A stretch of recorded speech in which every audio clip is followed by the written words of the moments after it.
Longevity Lifestyle Designers. This is Gavin here, secretsoflongevity.com. We're in the midst of the big charity push for some of the largest charities that are trying to raise money for their supposed cancer research. October is Breast Cancer Awareness Month, and coming up in November will be Prostate Cancer Awareness Month, with the whole Movember BS that you've probably seen me cover in previous videos and the hypocrisy surrounding that.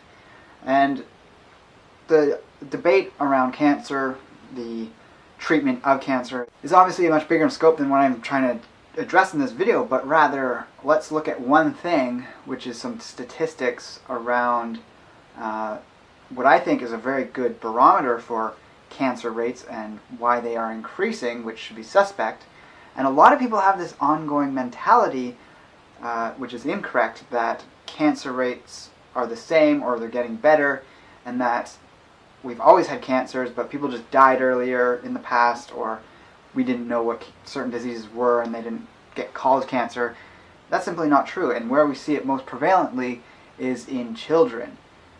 It is now understood, and this is a common statistic given out by the National Institute of Cancer in the US, is that the leading cause of death, second only to accidents, which is, I guess, what you could call an unnatural form of death if we're talking about diseases, in children, is cancer nowadays. It didn't used to be. In the past, cancer was unheard of in children. And then over the decades, these things become more and more prevalent and well known. And then as the decades progressed, up through industrialization, up through nuclear proliferation and a whole wide range of other things, plastics, and the oil industry putting its products out into the marketplace, we see these rising rates of cancer throughout all people, but especially in infants and children. And there's simply just very little debate left to look at. We can just surmise from that yes, there's a ton of hidden things in our environment that need to be addressed. The whole BS around raising money for a cure is akin to saying, looking at someone who's got a huge debt, allowing them to keep doing the things that are putting them in debt, and saying, how can we fix their debt? We need to find a way to wipe clean their debt, but not actually addressing the root cause of the debt. So health is the exact same. There's this mainstream reductionist notion that there's this one thing we need to find, or maybe it's several little key lock sequences in the DNA that we need to tweak in some way to bring about a recovery from this unknown, mysterious illness that is cancer. That's the way the media portrays it, anyhow. Whether or not scientists have different things to say is another issue, but that's most people's understanding of what cancer is, and it is simply a lifestyle factor. Cancer, much like most diseases, comes down to lifestyle, environment. This is what influences our genetic code, which is known as epigenetics, the way the environment affects our genetics, not our genetics affects the environment. And this empowers us to be able to make these choices and fend off and shield ourselves from risks such as the grave illness of cancer, especially in our children. So I'm going to just sort of list some of the top things. And by the way, just another aside about cancer charities, it's been estimated that there's been over $1 trillion raised for all cancer research over the decades that these charities have been around. And when you think about it, it's absolutely absurd when you actually try and think of what's actually been accomplished.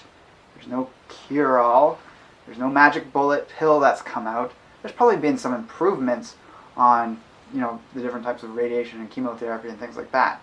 But how much of that has actually gone into preventative care? How much of that has gone into looking at the causes when it comes to radiation, chemical exposure, and these things that, big interests from big corporations don't want you to know about because they want to keep doing what they're doing to save themselves money. So there's, of course, diet that plays a factor. There's a number of factors that comes into play when we're looking at an issue such as cancer or any chronic illness. But there's some emerging big factors that isn't so much about any one dietary ideology as is so more of a elimination of unnatural things within that we come into contact with. So I like to think of this as the invisible factors.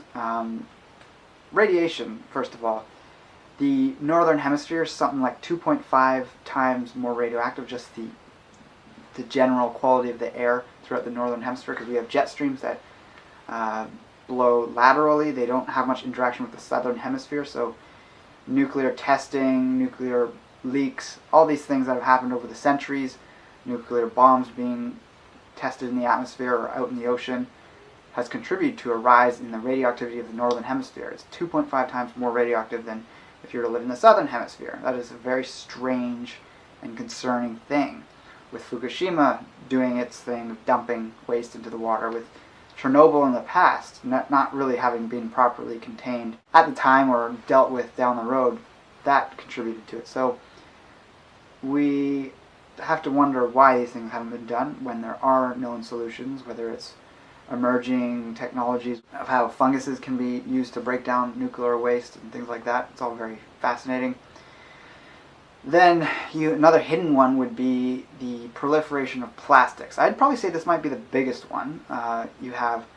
Everyone knows about BPA nowadays and knows to avoid it, but there's phthalates, which, while BPA makes plastics hard and rigid and unbreakable, phthalates actually cause rubber and plastics to be bendable without cracking and things like that. So it's often found in surgical tubing and things of that nature. Soothers that children chew on is another one.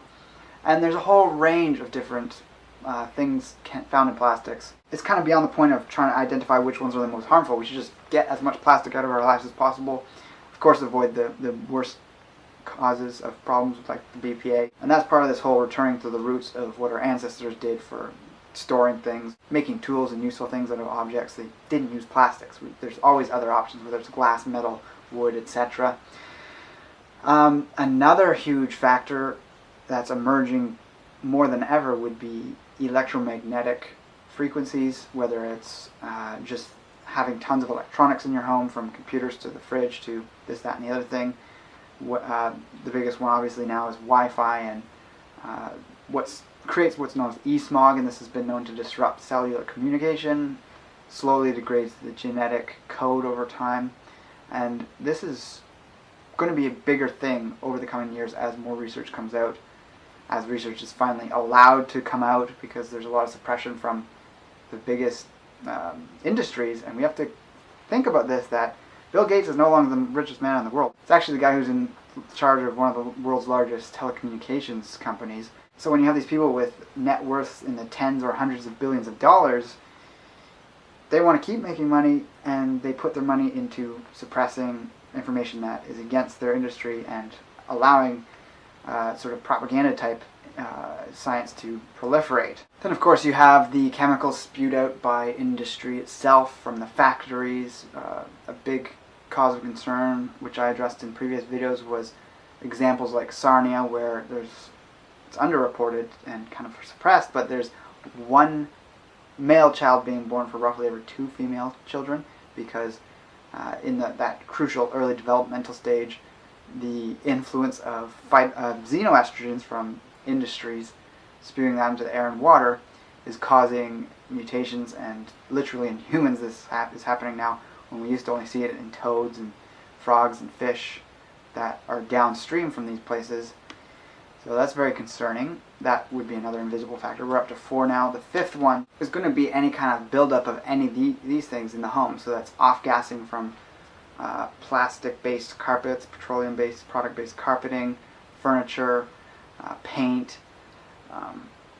You saw me do the video recently about radon gas, so that's more of a radioactive thing. The home, we can almost think of it as its own unique environment. Yes, out in the world with the cell phone towers and all these other things that cause these problems, it's almost concentrated in the home, in that we have such an intense amount of it all at once being put into this one place, and it tends to kind of collect and build up. And we need to first address our own personal health with lifestyle. We need to get our home into the right working order and eliminate these sources of these things.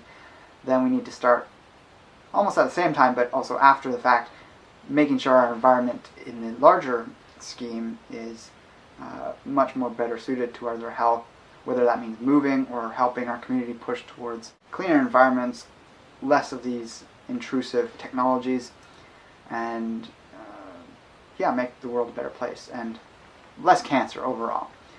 So these are important things to keep in mind with the push for donations to these charities over the coming months. Call bullshit on it. Get out there, be an active voice as well. And let me know what you think about this video in the comments below. Like, favorite, and share the video if you feel so inclined as well. And with that, I'll talk to you next time. Take care and embrace life without limits.